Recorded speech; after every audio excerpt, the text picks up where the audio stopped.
কোনো মানুষ দেখবেন ওই কথা বলে যে কি 13 সিদ্দিক পার হওয়ার পরে 13 সিদ্দিক পার হওয়ার পরে আমার রাসূলও জানে না কি ঘটবে।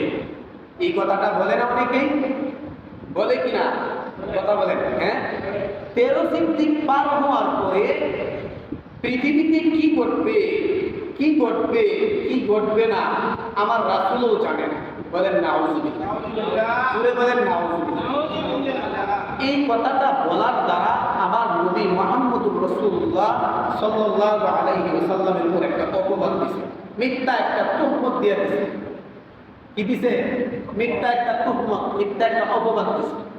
আচ্ছা বলেন তো, রাসূল জানে না এমন কোন বিষয় জানা গেছে না? বলেন, কিয়ামতের আগে মিশকাতুল মাসাবির হাদিসে আছে, বুখারীর